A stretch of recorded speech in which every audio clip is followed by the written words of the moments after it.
Hello everyone, welcome to the new world with I thinking. तो दोस्तों, आज हम फिर से 5 क्वेश्चंस लेके आए हुए हैं और ये 5 क्वेश्चन जो है ये आपको नए नए कॉन्सेप्ट सिखाएंगे। नए नए कॉन्सेप्ट मतलब कुछ अलग नहीं, मतलब हर एक क्वेश्चन आपको एक नई बात सिखाएगा।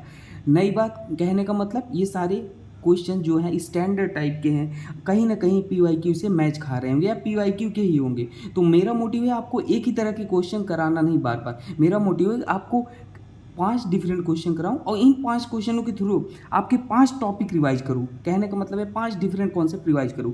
मोटिव ये है कि आपको कम समय में हम कोशिश करेंगे ज़्यादा से ज़्यादा चीज़ें बताने की, और ट्रिक और टेक्निक जो भी होगा वो भी सिखाएंगे।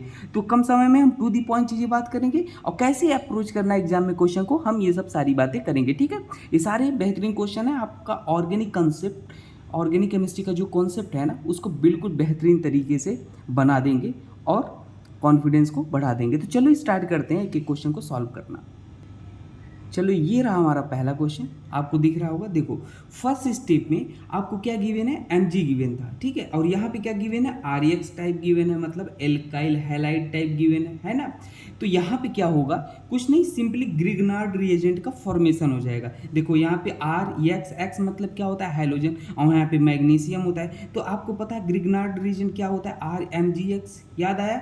तो अगर ये सब सारी चीज़ें दिए थे तो ये हिंट था आपका ग्रिग्नार्ड रिएजेंट बनाने का। तो हम क्या करेंगे, यहाँ पे होता कुछ नहीं है, जो हमारा मैग्नीशियम है ना, ये ब्रोमीन के साथ आके जुड़ जाएगा, मतलब MgBr बन जाएगा। ठीक है, ये कुछ नहीं करना था। कभी भी अगर आपको ऐसा गिवन हो RX तो आप ऐसे ही बना लेना। ठीक है, अब देखो दूसरे स्टेप में ये बोला था कि दूसरे स्टेप में आपके पास क्या है, एक एल्डिहाइड है। ठीक है, ये एल्डिहाइड है। अब देखो, हमें पता है ग्रिग्नार्ड रिएजेंट जब भी होता है, ये देखो RMgX है, ये RMgX टाइप बन गया। यहाँ पे होता क्या है, ये एक मेटल है, मेटल मतलब इस पे पॉजिटिव चार्ज होगा, और ये कार्बन है, एल्काइल हैलाइड है, मतलब इस पे नेगेटिव चार्ज होगा। तो कहने का मतलब है यहाँ पे नेगेटिव होगा, यहाँ पे पॉजिटिव होगा। और ये नेगेटिव क्या होता है, ये न्यूक्लियोफाइल का काम करता है। न्यूक्लियोफाइल मतलब ये हमेशा इलेक्ट्रोफाइल पे अटैक करेगा। इलेक्ट्रोफाइल मत कहाँ पे है, देखो ये C डबल बॉन्ड हो, ये कार्बन पे डेल पॉजिटिव होगा, इस पे डेल नेगेटिव होगा। क्यों, क्योंकि कार्बन लेस इलेक्ट्रोनेगेटिव है, ऑक्सीजन मोर इलेक्ट्रोनेगेटिव है। तो हमेशा याद रख लेना, कभी भी कार्बोनिल ग्रुप गिवन हो, आपके पास सामने न्यूक्लियोफाइल हो, जहाँ पे न्यूक्लियोफाइल मतलब इलेक्ट्रॉन डेंसिटी ज़्यादा हो, इलेक्ट्रॉन रिच स्पीसीज, तो वो नेगेटिव चार्ज यहाँ पॉजिटिव पे अटैक करता है। और जैसे अटैक करेगा ये वाला बॉन्ड ऐसे ओपन हो जाता है। कोई कहेगा सर बॉन्ड ऐसे क्यों नहीं हुआ, डियर हमेशा ये कॉन्सेप्ट ऑफ एरो ये कहता है कि बॉन्ड उधर की तरफ ये एरो होता है जिधर इलेक्ट्रोनेगेटिव एटम होता है। ठीक है, तो ये हमेशा प्रैक्टिस के साथ चीज़ें आ जाएंगी। अगर बेसिक चीज़ें नहीं आती है तो घबराने की ज़रूरत नहीं है, मैं पूरा एकदम रिएक्शन मैकेनिज्म में एक एक चीज़ डिस्कस करूँगा। ठीक है, तो आपको सारी चीज़ें आ जाएंगी। तो देखो ये ऐसे हुआ तो वो एक बॉन्ड टूट गया और यहाँ पे नेगेटिव आ गया। ठीक है, और हमारे ये CH3 था तो इसको CH3 हम लगा लेते हैं, और हाइड्रोजन एक लगा था, हाइड्रोजन लगा लेते हैं। ठीक है, देखो यहाँ पे वर्कअप के लिए H+ भी गिवन था। ठीक है, तो H+ वहाँ पे जाके जो O नेगेटिव है वहाँ पे लग जाएगा, OH हो जाएगा। ठीक है, वर्कअप हो जाता है। कभी कभी H+ ना गिवन हो तो भी H आ जाता है। आप ये वर्कअप जब प्रैक्टिस करोगे ना, क्वेश्चन तो समझ में आने लगेंगे। अब देखो, अब हमारे पास क्या था, देखो यहाँ पे एसिड था ही, देखो क्वेश्चन में एसिड था ना, H+ गिवन था, ये गिवन था। तो यहाँ पे क्या हो जाएगा, ध्यान देना। अगले स्टेप में हमारा क्या होता है, देखो आप कहोगे सर एसिड, हम ये H+ है, ये HBr है, ध्यान देना HBr है, तो यहाँ पे होता क्या है, ध्यान देना HBr था। ठीक है, एसिड है, ये वाला लेगा, तो ये ऑक्सीजन का जो लोन पेयर होता है क्या करता है, इसके H+ पे अटैक करता है। एसिड है, एसिड H+ देगा, और जैसे अटैक करेगा तो यहाँ पे क्या बन जाएगा, ध्यान देना, यहाँ पे बन जाएगा OH, एक H आ गया H, और जहाँ से लोन पेयर जाता है वहाँ पे पॉजिटिव आता है, हाइड्रोजन और CH3।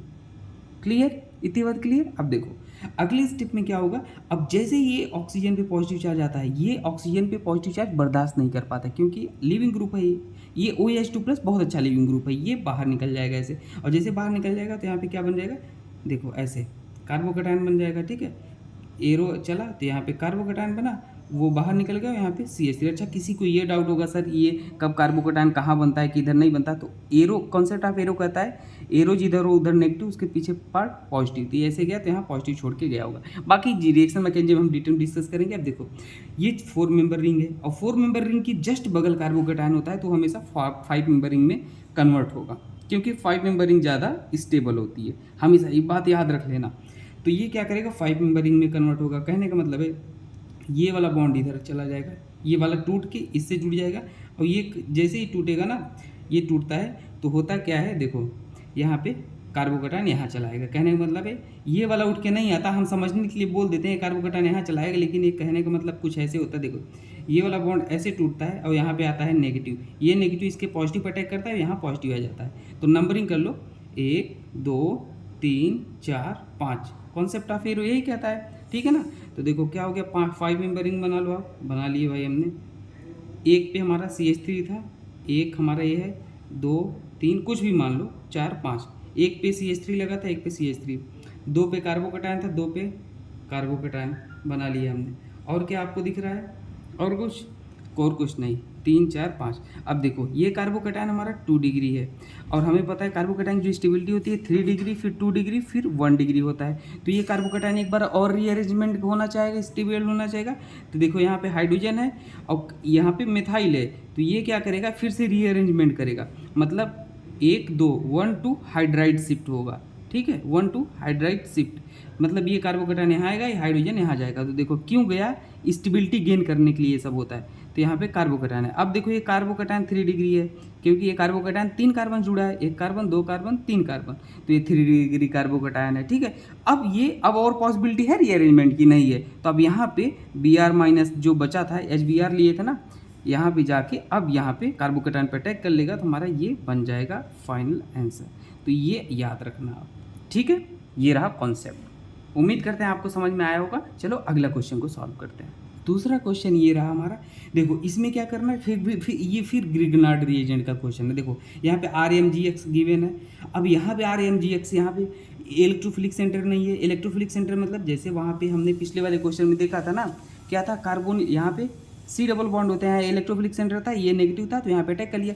अब यहाँ पर देखो, यहाँ पर डियर पहले से भी पाई इलेक्ट्रॉन डेंसिटी ज़्यादा है, और ये भी हमारा, ये नेगेटिव है, ये पॉजिटिव है, और यहाँ पे नेगेटिव मतलब पाई इलेक्ट्रॉन डेंसिटी ज़्यादा है। अरे पाई इलेक्ट्रॉन मतलब नेगेटिव चार्ज, तो नेगेटिव चार्ज यहाँ भी है, तो यहाँ पे क्या करेगा, और ये sp कार्बन है, देखो ट्रिपल बॉन्ड है, मतलब sp कार्बन के बगल, ये भी sp कार्बन है, sp कार्बन के बगल वाला हाइड्रोजन बहुत ज़्यादा एसिडिक होता है, क्योंकि यहाँ पे इलेक्ट्रोनेगेटिविटी ज़्यादा है। तो इस बार ये क्या करेगा पता है आपको, ये हमारा न्यूक्लियोफाइल का काम ना करके, ये हमारा बेस का काम करके, मतलब H+ को ये ले लेगा, ठीक है, H+ को ले लेगा, तो यहाँ पे क्या बन जाएगा, CH3, ठीक है, और हमारा C ट्रिपल बॉन्ड C, और हमारे पास क्या आ जाएगा, यहाँ पे नेगेटिव आ जाएगा, जैसे ही H+ को ले लिया, ठीक है। अब देखो अगले स्टेप में क्या होगा, अगले स्टेप में देखो ये साथ साथ में ये बना, CH3 लिया, H को लिया था ना, तो यहाँ पे CH4 बना। अब देखो अगले स्टेप में CO2 गिवन था, ठीक है, CO2 का स्ट्रक्चर कुछ इस तरीके से होता है। फिर से इलेक्ट्रोफिलिक वाला C डबल बॉन्ड हो गया, ये पॉजिटिव, इधर नेगेटिव, ये न्यूक्लियोफाइल का काम करेगा और इसके इलेक्ट्रोफिलिक सेंटर पर अटैक करेगा, और ये वाला बॉन्ड ऐसे ओपन हो जाएगा, ठीक है। तो हमारा क्या बन जाएगा, यहाँ पे सीधे सीधे आपको दिख रहा है, बनाओ CH3 और C और ट्रिपल बॉन्ड C, और यहाँ पे हमारा क्या था, C ऑक्सीजन पे नेगेटिव, और एक ऑक्सीजन हमारा डबल बॉन्ड ऑक्सीजन ये था, इधर वाला ऐसे ही रहने दे, वो रहने दिए, और वो वाला बन गया, ठीक है। अब हमारे पास वर्कअप जब हो जाएगा, तो हमारे पास क्या आ जाएगा, OH आ जाएगा। वर्कअप होने के बाद OH आ जाता है, ठीक है ना, क्योंकि कोई भी चार्ज स्पीसीज हमेशा अनस्टेबल होती है, तो वो अनचार्ज होना चाहती है, ठीक है, याद रख लेना, ये हो गया, ठीक है, OH। अब देखो हम, अब सबसे इम्पोर्टेंट चीज़ क्या है, आपको कभी भी, क्या मैंने बोला, आपको कभी भी अगर बीटा कीटो एसिड गिवन है, क्या, बीटा कीटो एसिड, ध्यान देना, हमारे पास क्या हो जाएगा, अब ये गिवन था। अब देखो अगले स्टेप में यहाँ पे क्या करा था, ऑक्सीमर्क्यूरेशन डीमर्क्यूरेशन होता है ना, HgOAc ट्वाइस और NaBH4 गिवन होता है ना, ऑक्सीमर्क्यूरेशन डीमर्क्यूरेशन, हमने रिएजेंट नहीं लिखा था, देखो, ठीक है ना। अब देखो अगले स्टेप में ये कराया गया था। यहाँ पे मेन बात क्या था, मैं आपको सिखाऊंगा अभी। देखो यहाँ पे ये ऑक्सीमर्क्यूरेशन डीमर्क्यूरेशन था, ठीक है। अब ये क्या करता है, ये सबसे इंपॉर्टेंट बात, रीअरेंजमेंट नहीं करता है, ये एडिशन ऑफ OH करता है। मतलब जहाँ पे ट्रिपल बॉन्ड गिवन है, आप क्या कर लो, वहाँ पे OH बना लो, जिस साइड मोर स्टेबल कार्बोकटायन बने। यहाँ पे कार्बोकटायन देखो, यहाँ पे बनाओ तो ये कार्बोकैटायन इलेक्ट्रॉन विड्रॉइंग के ग्रुप के बगल ये कार्बोकैटायन प्लस आई इफेक्ट लगाने के बगल वाले के साथ है, तो ये कार्बोकैटायन की स्टेबिलिटी बढ़ रही है। तो हम जो OH होगा सिंपली ये OH यहाँ पे जुड़ जाएगा, ठीक है ना। तो हमारे पास CH3 और OH हमारा यहाँ पे आ के जुड़ जाएगा, ये वाला बॉन्ड एक टूट जाएगा, ठीक है। और हमारे पास क्या है, C double bond OH carboxylic acid ये है, ठीक है ना। अब देखो इंपॉर्टेंट बात मैं क्या सिखा था, अब यहाँ पे ये टाटामराइज हो जाता है। टाटामराइज मतलब ये हाइड्रोजन उठ के यहाँ चला जाएगा, ये डबल बॉन्ड उठ के यहाँ चला आएगा, ठीक है। तो टाटामराइज क्यों हुआ ये मैं सिखाता हूँ, हमेशा याद रख लेना। देखो टाटामराइज हो गया क्योंकि ये बीटा कीटो एसिड फॉर्म करता। बीटा कीटो एसिड मतलब देखो ये कार्बोक्सिलिक एसिड है, इसके बगल अल्फा, इसके बगल बीटा, बीटा पे कीटोन है तो बीटा कीटो एसिड बन गया। और जब भी कभी बीटा कीटो एसिड रहे तो वहाँ से CO2 को बाहर निकाल देना, हमेशा याद रख लेना, एग्जाम में ये आपको बताएगा नहीं। CO2 को बाहर निकाल देना, ये CO2 यहाँ से बाहर निकल जाएगा, हमारे पास क्या बन जाएगा, CH3 C double bond O CH3 AC2 हमारा बन जाएगा। तो इंपॉर्टेंट बात मैं ये सिखा रहा था, कभी भी आपको बीटा कीटो एसिड बन जाए ना तो CO2 को हमेशा बाहर निकालना, हमेशा बाहर यहाँ तक मत छोड़ना, ठीक है ना। और ये कभी आपको गिवन क्वेश्चन में हीट गिवन होगा या नहीं गिवन होगा, ठीक है ना, ये आपको अंडरस्टूड करना है। बीटा कीटो एसिड दिख गया तो आपको बाहर निकाल देना, कभी हीट गिवन भी हो और नहीं गिवन हो। और ये क्या कराता है, एडिशन ऑफ OH कराता है जहाँ पे कार्बोकैटायन हो, ठीक है ना। तो बस ये इतना बताना था, और यहाँ पे सिंपली हीट गिवन होता है, ठीक है। तो उम्मीद करते हैं आपको ये बात समझ में आई होगी। चलो अगले क्वेश्चन को सॉल्व करते हैं। अगला क्वेश्चन हमारा ये रहा, बहुत ही अच्छा क्वेश्चन है। अब आपके मन में 2 क्वेश्चन आना चाहिए यहाँ से कि सर यहाँ इसके पास भी लोन पेयर है, लोन पेयर मतलब इलेक्ट्रॉन, इलेक्ट्रॉन मतलब नेगेटिव चार्ज, अब ये एसिड है तो ये H+ देगा, ठीक है। अब देखो यहाँ पर भी हमारे पास पाई इलेक्ट्रॉन है, तो इस पर भी नेगेटिव चार्ज, तो कौन सा अटैक करेगा। देखो यहाँ से हमेशा ऑक्सीजन का लोन पेयर अटैक करवाओ, ठीक है। ये क्या कर लेगा, OH2+ बना लेगा। देखो क्या बना लेगा, OH2+, और ये अच्छा लिविंग ग्रुप होता है, ये तुरंत बाहर निकल जाएगा, और बाहर निकल जाएगा तो यहाँ पे क्या बन जाएगा, कार्बोकैटायन आ जाएगा यहाँ पे, अभी हमने डिस्कस किया, ठीक है। यहाँ पे कार्बोकैटायन, अब ये कार्बोकैटायन आप क्या करोगे, सर यहाँ पे Br- था, Br- H तो अटैक कर ले, Br- ये आके यहाँ अटैक कर लेगा, आप हो जाओगे गलत। क्यों गलत हो जाओगे, देखो बताता हूँ। Br जाके वहाँ जुड़ेगा जहाँ पे ज़्यादा स्टेबिलिटी हो। अब देखो ये कार्बोकैटायन रीअरेंजमेंट कर लेगा, मतलब रेजोनेंस कर लेगा। देखो ये डबल बॉन्ड है, इसके बगल में कार्बोकैटायन है, तो ये यहाँ पे हमारा रेजोनेंस हो जाएगा। रेजोनेंस मतलब ये वाला बॉन्ड ऐसे हो जाएगा, और यहाँ पे हमारा क्या आ जाएगा, नेगेटिव, और ये नेगेटिव पॉजिटिव मिल के बॉन्ड बना लेंगे, यहाँ पे पॉजिटिव है, और इसके पीछे साइड पॉजिटिव आ जाएगा यहाँ पे, और ये डबल बॉन्ड देखो रेजोनेंस कर लेता है सिंपली, ठीक है। तो ये कार्बोकैटायन देखो 3 डिग्री भी है, हाइपर कंजुगेशन भी हो रहा है, रेजोनेंस भी हो रहा है, ये डबल बॉन्ड के साथ रेजोनेंस भी कर रहा है और हाइपर कंजुगेशन भी कर रहा है, तो ज़्यादा स्टेबल है, इसलिए हमारा Br- जो होगा डियर यहाँ पे आके जुड़ जाएगा ये इस कार्बोकैटायन। तो ये वाला हमारा आंसर होगा। तो हमेशा Br को वहाँ जोड़ो जहाँ पे कार्बोकैटायन ज़्यादा स्टेबल हो। अच्छा कभी भी HBr और H2O2 दे दे, मतलब हाइड्रोजन पर ऑक्साइड, HBr और H2O2 हाइड्रोजन पर ऑक्साइड के दे दे, तो हमेशा लेस स्टेबल कार्बोकैटायन की तरफ जोड़ना, मतलब यहीं पे जुड़ जाता कार्बोकैटायन यहाँ पे, अगर ये लेस स्टेबल में जोड़ना, ठीक है ना, ये याद रखना, लेस स्टेबल कार्बोकैटायन में Br को जोड़ देना, ठीक है। चलो अगला क्वेश्चन करते हैं। ये क्वेश्चन पूछा था कि लिविंग ग्रुप का ऑर्डर बताइए, लिविंग ग्रुप टेंडेंसी का ऑर्डर। तो लिविंग ग्रुप का ऑर्डर कभी पूछे ना तो हमेशा याद रख लेना, जितना स्ट्रॉन्गर एसिड होगा, strong acid good leaving group, directly proportional to better leaving group, जितना ज़्यादा, ये याद रख लेना कॉन्सेप्ट। ये आपको ऐसे भी बोल लो, जितना वीक बेस होगा उतना स्ट्रॉन्ग, उतना अच्छा लिविंग ग्रुप होगा, ठीक है। तो कुछ नहीं करना इसमें, आप क्या कर लो, अगर आपको ऐसे कार्बन आयन के फॉर्मेट में है ना, इसमें H+ डाल दो। एसिड कैसे बनो, एसिड कैसे निकालते हो आप एसिड का ऑर्डर, कंजुगेट बेस बनाते हो। कंजुगेट बेस कैसे बनता है, आपके पास कोई एसिड है तो कंजुगेट बेस H+ निकाल के बनाते हो, H+ निकाल दोगे यहाँ पे कार्बन आयन बन जाएगा, ठीक है। तो ये कंजुगेट बेस है, तो ये कंजुगेट बेस गिवन था, आप क्या करो इसमें H+ डाल के आसानी से निकाल लो। तो H+ डाल दोगे तो हमारा क्या बन जाएगा बताओ, EtOH और OPOH PH ये बन जाएगा, और CH3 COOH और HCl।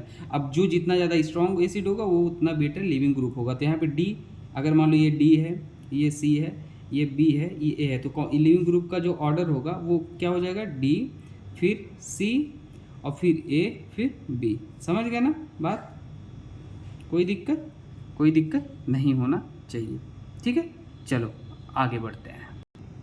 यहाँ पे हमने गलत लगा दिया ना, ये तो ज़्यादा अच्छा एसिड होगा ना, तो हमारा B होगा फिर ये होगा, ये तो एथाइल है ना, ऐसे होगा, एथाइल, और ये फिनाइल रिंग है, रेजोनेंस करेगा ज़्यादा, कंजुगेट कार्बन आयन ज़्यादा स्टेबल होगा, मतलब ये होगा ना, तो समझ जाना, ठीक है। ये बी है, ये है, तो गलत लगा दिया था, ठीक है ना। तो आप समझ जाना कॉन्सेप्ट मैं क्या बताना चाहता हूँ, ठीक है। चलो लास्ट क्वेश्चन को सॉल्व करते हैं। बेहतरीन क्वेश्चन है दोस्तों ये वाला। कभी भी अगर आपको क्या डबल बॉन्ड गिवन हो और क्या गिवन हो, ऑक्सीजन गिवन हो लोन पेयर के साथ, मतलब रेजोनेंस वाला कंडीशन गिवन हो, डबल बॉन्ड और ऑक्सीजन के पास लोन पेयर गिवन हो, ठीक है ना, कंजुगेशन में हो, तो हमेशा प्रोटोनेशन कराना, स्टार बना के लिखना। प्रोटोनेशन जो होगा ना, मतलब H+ जो जाएगा वो कहाँ जाएगा, डबल बॉन्ड के साइड जाएगा, हमेशा याद रख लेना, हमेशा, ठीक है। तो हमारा जो यहाँ पे ये बॉन्ड होता था, ये ब्रेक दो तरीके से हो सकता है, ऐसे और ऐसे। अगर ऐसे ब्रेक होगा तो कार्बोकटायन यहाँ आएगा और कार्बन आयन यहाँ आएगा। अगर इस तरीके से ब्रेक होगा तो कार्बन आयन इधर आ गया, कार्बोकटायन इधर आएगा। तो अब बात करें, ठीक है, कार्बोकटायन कौन सा वाला ज़्यादा स्टेबल होगा, कार्बोकटायन ये वाला ज़्यादा स्टेबल होगा। क्यों स्टेबल होगा, क्योंकि ये लोन पेयर इस कार्बोकटायन के साथ बैक बॉन्डिंग कर लेगा, क्योंकि कार्बोकटायन है वैकेंट पी ऑर्बिटल होगा और यहाँ पे बैक बॉन्डिंग करेगा, तो हमेशा ज़्यादा स्टेबल होगा। तो बॉन्ड ऐसे तोड़ेगा और यहाँ पे जो नेगेटिव चार्ज है वहाँ पे H आ जाएगा, तो हमारा क्या बन जाएगा, यहाँ पे ध्यान देना, ये कार्बोकटायन और वहाँ पे हमारा H आ जाएगा, ठीक है। अब देखो, अब क्या हो जाएगा, हमारे पास क्या था, H2O था, तो यहाँ से हमारे पास H2O जो था ना दोस्तों, यहाँ से OH आएगा और यहाँ पे डायरेक्ट जुड़ जाएगा। तो यहाँ पे हमारा देखो क्या हो जाएगा, यहाँ पे हमारा ऑक्सीजन और यहाँ पे OH आके जुड़ जाएगा, ठीक है। अब दिख रहा है आपको, हाँ दिख रहा है। देखो अब देखो यहाँ पे अगली स्टेप में होता क्या है पता है दोस्तों, यहाँ पे रिंग स्ट्रेन होता है। तो रिंग स्ट्रेन के कारण हमारे पास क्या होगा, देखो ध्यान देना, ये वाला बॉन्ड इधर आता है, ये वाला ऐसे ओपन हो जाता है, ओपन हो जाता है, ठीक है। तो ये ओपन हो जाएगा, तो देखो यहाँ पे क्या आ जाएगा, O नेगेटिव आ जाएगा और यहाँ पे ऐसे, और यहाँ पे डबल बॉन्ड O आ जाएगा, मतलब एल्डिहाइड। और वर्कअप H+ तो था ये, तो यहाँ पे फिर H आ जाएगा, मतलब वर्कअप हो जाता है, वो अंडरस्टूड है। तो यहाँ पे OH और वहाँ पे हमारे पास क्या हो जाएगा, एल्डिहाइड। बहुत ही अच्छा क्वेश्चन था, तो ये आप मत भूलना, ठीक है। तो ये क्वेश्चन आप कुछ थे, मैं कोशिश किया हर क्वेश्चन से आपको कुछ ना कुछ सिखाने की, आप उम्मीद करते हैं याद रखना। बाकी अगर किसी को बिल्कुल जीरो से पढ़ना ऑर्गेनिक केमिस्ट्री ना, एक एक बात समझ में आए, तो सीक्वेंस बहुत ज़रूरी है। सबसे पहले आप बेसिक ऑर्गेनिक केमिस्ट्री पढ़ना, मैंने पढ़ा रखा है, फिर GOC पढ़ना, फिर आप क्या करना, आइसोमेरिज्म पढ़ना, फिर रिएक्शन मैकेनिज्म पढ़ना। सारी चीज़ें आपको अगर ना समझ में आए तो बताना, और मैं रिएक्शन मैकेनिज्म 50 लेक्चर पढ़ाऊँगा, सारी चीज़ें कवर हो जाएंगी, ठीक है। ओके दोस्तों, थैंक यू। बाकी प्लेलिस्ट में आप देख लेना जो भी चीज़ें हैं, best 1 question, trick and tips, NEET, JEE mains, IIT advance, सब कुछ है, ट्रिक और टिप्स का प्लेलिस्ट देख लेना, ठीक है। Thank you.